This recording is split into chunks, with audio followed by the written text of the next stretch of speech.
I'm just joking. Hey, what's going on, beautiful people? It is I, your sister from another Mr. Thrifting Thick Chick. And yes, I am here to share with you guys some creepy, scary movies that turned out to be true. Some creepy, scary movies that turned out to be true. I'm going to try to see if I can find like some creepy music or something like that to put up and through here.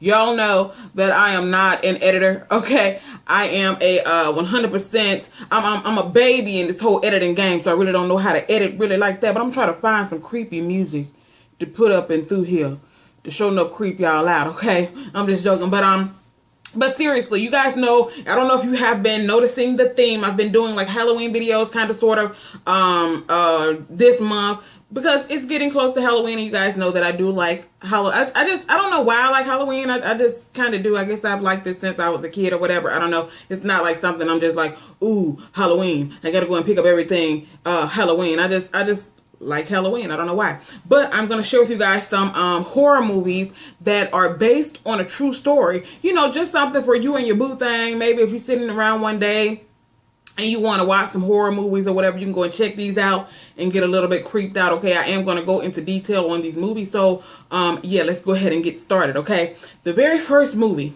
is The Conjuring. I forgot when The Conjuring came out, you know, the actual movie, but I think it was back in 2014, 13, one of those years The Conjuring came out. But I'm going to read you what The Conjuring is about, and then I'm going to tell you the true story, okay?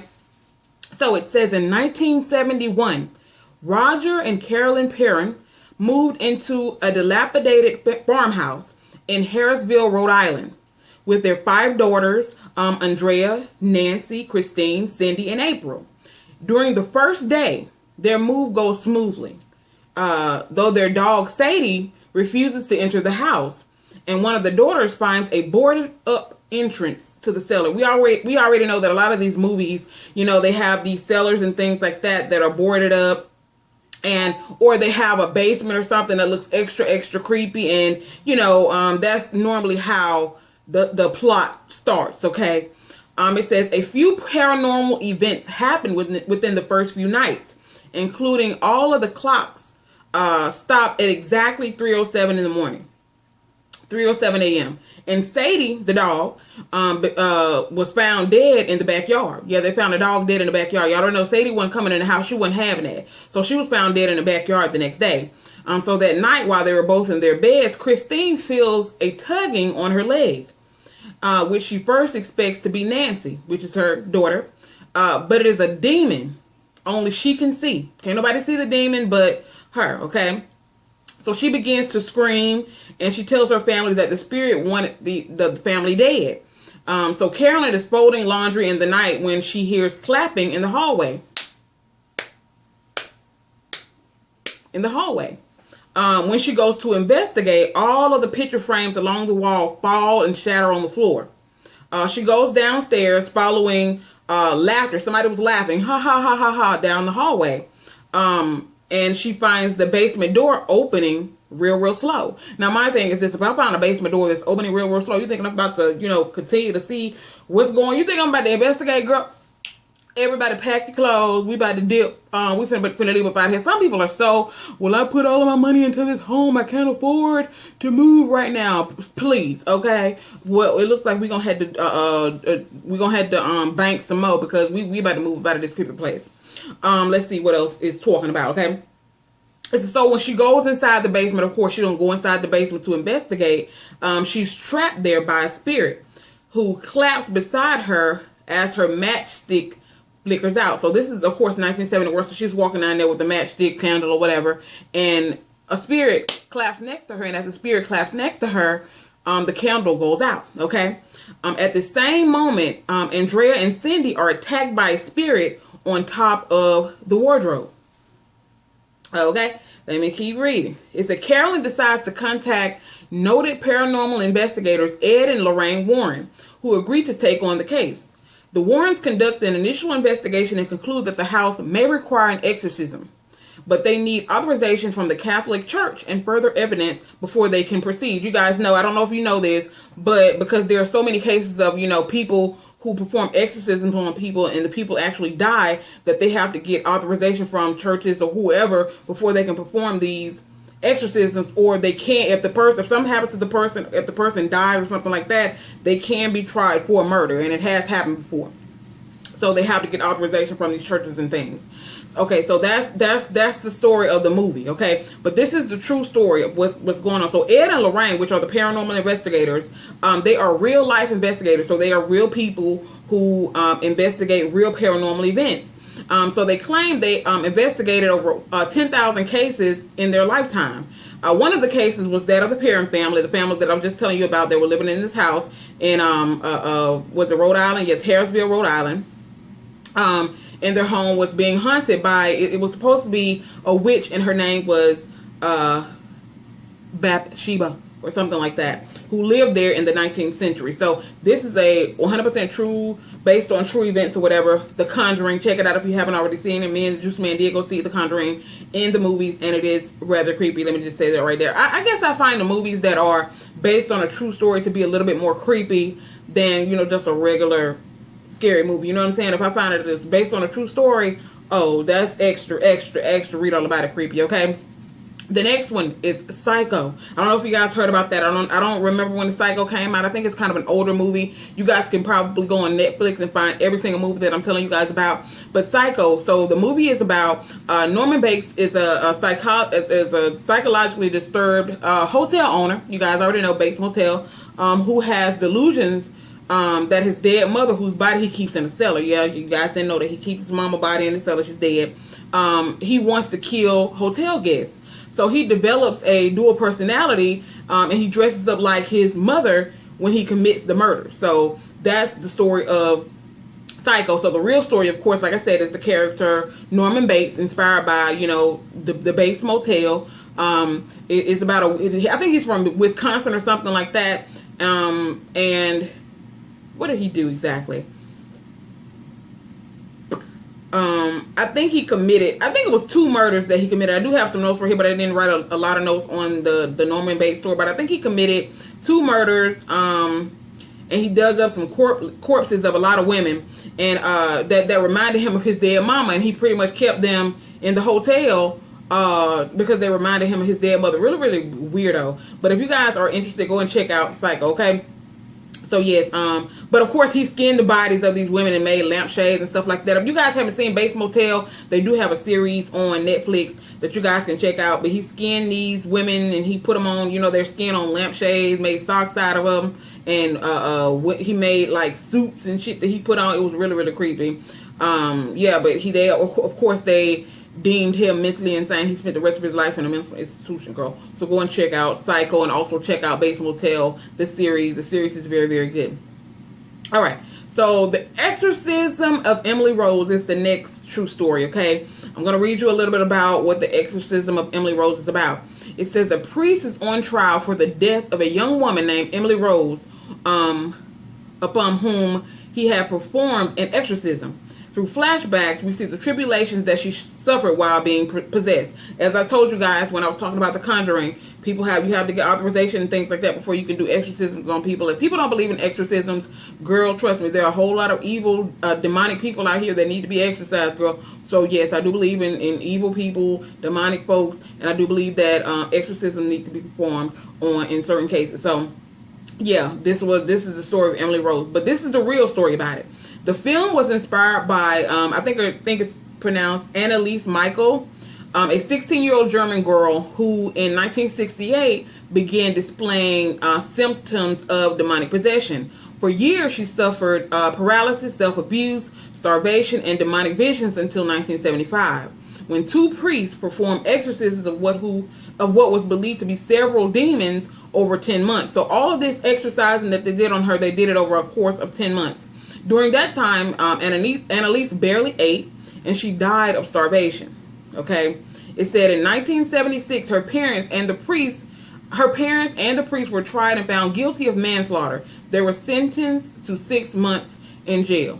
So, the Anneliese was, you know, apparently possessed, and her parents decided that they were going to hire a priest to perform an exorcism on her. And during the exorcism, I mean, they couldn't feed her, they couldn't do anything. If you guys haven't seen the movie, go and check it out. You can clearly see that they couldn't feed her, because every time they tried to get close to her to feed her, you know, she would try to attack them. It was really, really bad, really, really horrible. I mean, they had her tied down. She would break out of the ropes and everything like that. It was really, really, really, really sad and scary. So go and check it out, and you will definitely see why she ended up dying of starvation. But they did try them for manslaughter, and they were found guilty, and they were sentenced to 6 months in jail.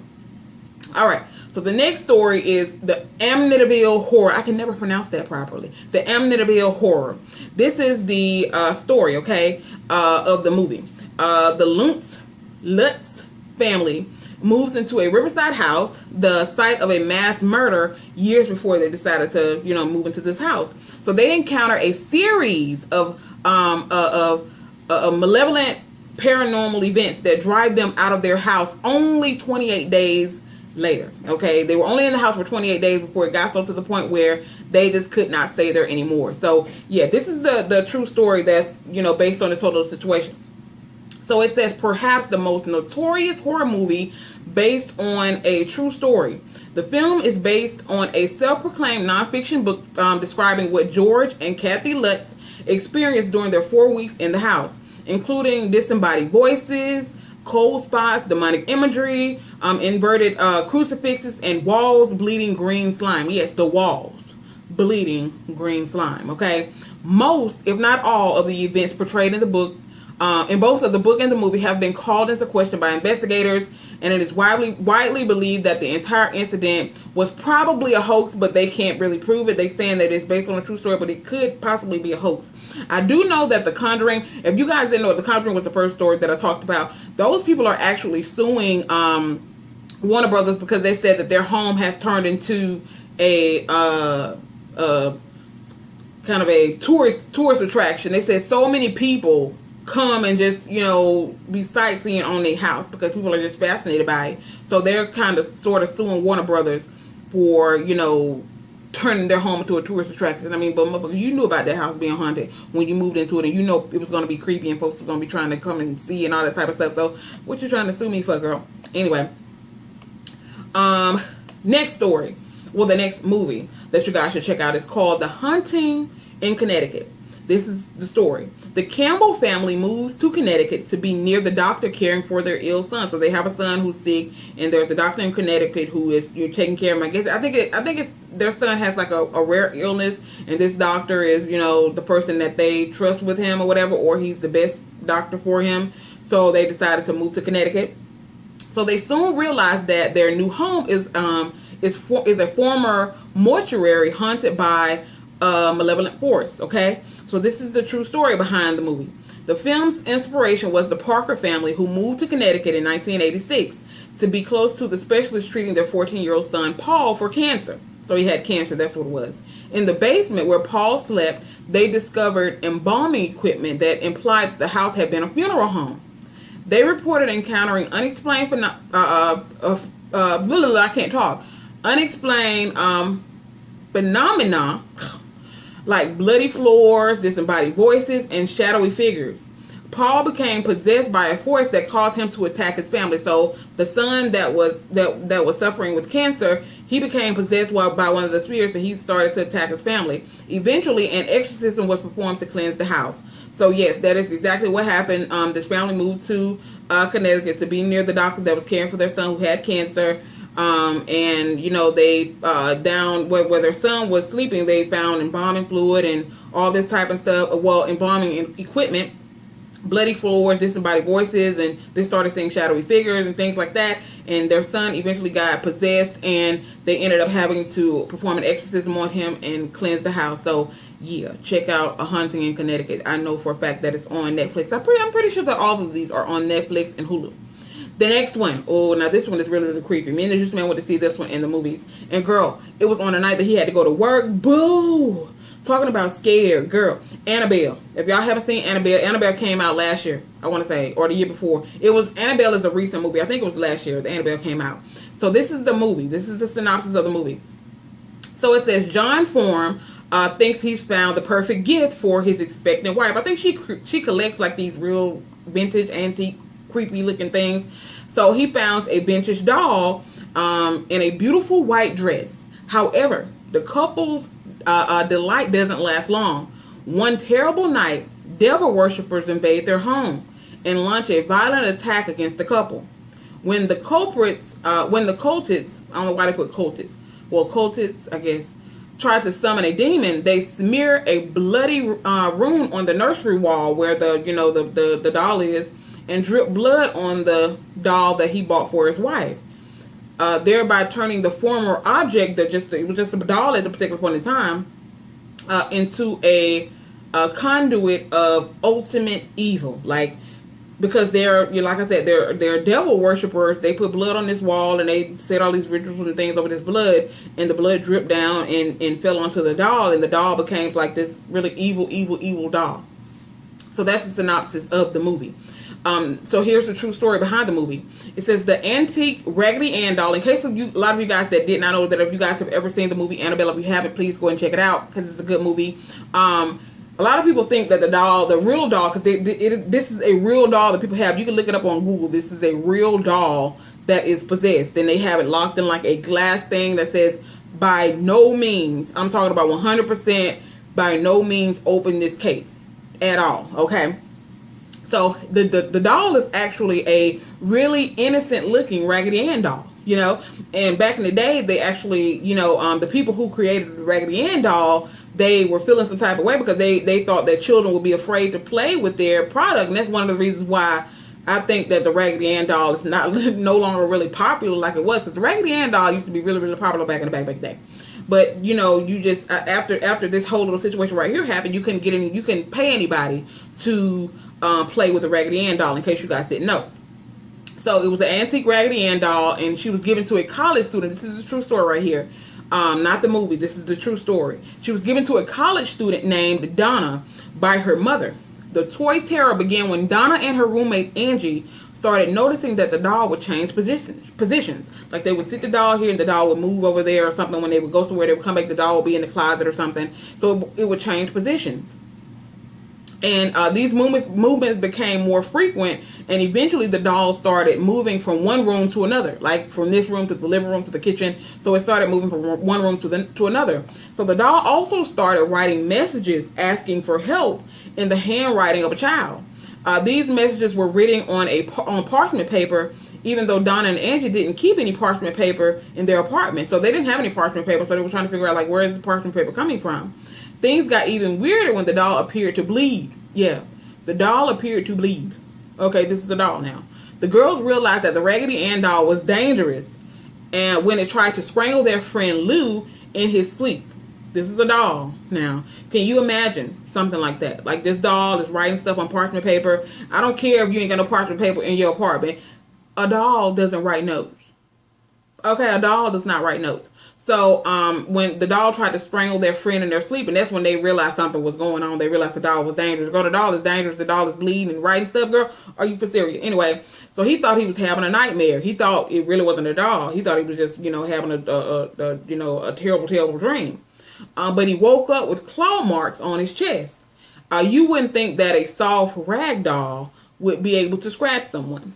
So Ed and Lorraine Warren, you guys remember Ed and Lorraine Warren from The Conjuring. Yeah, these are real people who have investigated a lot of these different stories. Like I said, they did over 10,000 cases. So Ed and Lorraine Warren determined that an inhumane demonic spirit was attached to the doll, and that the spirit was looking for a human host. They believed that the evil spirit pretended to be a young girl named Annabelle during this encounter with the psychic. And this made Donna and Angie think that it was a spirit that was harmless, okay, because it was attached to it tried to pretend to be a child. So according to the Warrens' website, the spirit dubbed Annabelle would have possessed one of the humans in the house and possibly killed all of them if it had been allowed to stay. The Warrens asked a priest to recite an exorcism blessing to cleanse the apartment, and they took the Raggedy Ann doll with them when they left. Okay, so the Ed and Lorraine Warren, they took this doll with them when they left, and these are the people who have, apparently this doll is somewhere in a glass case, like for real, somewhere right now in a glass case somewhere, hopefully in a dungeon, with a million and one locks on it or something. So they took it with them when they left. Okay, they believe that the demonic spirit is still attached to the doll, and it's responsible for at least one death. So apparently this doll killed one person. So yeah, yeah, check out Annabelle, okay, because that's based on a true story. That was the real story that I just read you guys. The next movie is The Shadow People. So of course this movie is based on a true story about a radio show host that unravels a conspiracy about encounters with mysterious beings known as shadow people and their role in the unexplained deaths of several hundred victims in the 1980s. If you guys don't know, sleep paralysis, that's pretty much what shadow people are. I'm just being 100% brutally honest with you. A lot of times people feel like people with sleep paralysis are hallucinating or whatever. A lot of times, a lot of that stuff is demonic possession and things. That you don't have to believe what I say, but you can just look up sleep paralysis and things like that, and you can kind of get a little bit of a better understanding about sleep paralysis and things like that. A lot of times it is the mind, but the mind can be a very, very powerful thing, and it can make you seriously hurt yourself. That's why a lot of people say the dead can't hurt you, but they could scare you so bad they'll make you hurt yourself. You kind of get what I'm saying. So yes, check out The Shadow People. It's based on a true story. And I know that should be on Netflix as well. The next and the last story is The Hills Have Eyes, which is based on a true story. In case you guys didn't know, it's very, very creepy. We already know that up there in, where is it based out of? Oh my God. I can't think of it. Up there, is it Arkansas? I can't think of it, girl. But up there, apparently they said the people in the woods, in the hills or whatever, they're cannibals or whatever. But this is the synopsis of the actual movie. It says a family driving through the southwestern desert in an RV takes a shortcut that leads them to run headlong into a family of violent cannibals who live in caves in the hills. Now there are several. The Hills Have Eyes. They have The Hills Have Eyes. They have The Hills Have Eyes 1. They have The Hills Have Eyes 2. They have The Hills Still Have Eyes. They got a whole bunch of The Hills Have Eyes. And I like the movies The Hills Have Eyes. I love the series of The Hills Have Eyes. So you guys can definitely check that out. Hopefully it's on Netflix. I'm not really sure, but hopefully that it is. But this is the true story behind the reason that the movie was made. The movie was inspired by the legend of Alexander Swaney Bean, a Scotsman of the 15th or 16th century who reportedly headed a 40-person clan. Yeah, these were inbred people who were apparently cannibalistic people that killed and ate over 1,000 people. Okay, they lived in caves for 25 years before they were caught and put to death. Okay. And it says, Wes Craven, you guys already know, I'm pretty sure y'all know who Wes Craven is, girl. He is like the horror god, okay? He wrote the script for this after being inspired by the legend of Alexander Swaney Bean, the head of the 16th century clan of cave dwellers that lived there for 25 years, chowing down an estimated 1,000 people before they were found out and killed. So it was, like I said, the true story is that there are 40 people who were inbred people who were living up in these hills and caves and things like that. And they were literally anybody who ventured off into these woods or whatever and, you know, made a mistake and made a wrong turn. They ran into these cannibalistic people, and these cannibalistic people killed them and ate them. Most of the times they love to probably torture these people. They love to make them run and fear for their life until they caught them, killed them, and ate them. These were cannibalistic inbred people who were, you know, making babies, and they were turning into like these morph looking people. You know, they were really, really disfigured and things like that. Really, really creepy. So The Hills Have Eyes, Shadow People, Annabelle, The Haunting in Connecticut, Amityville Horror, Exorcism of Emily Rose, Psycho, and last but not least, The Conjuring. Those are some creepy movies that you can check out with your boo thing. I wouldn't suggest that you check these out with any children, okay? Because it will definitely give them nightmares. Check this out with your boo thing, especially since it's Halloween or whatever. You know, get your creepy night on. You know what I'm saying? But make sure your boo gonna be there with you so y'all can cuddle and things. And, you know, fight off whatever you need to fight off in the middle of the night, girl. So, yes, I will talk to you guys in the next video. Bye. Sleep tight.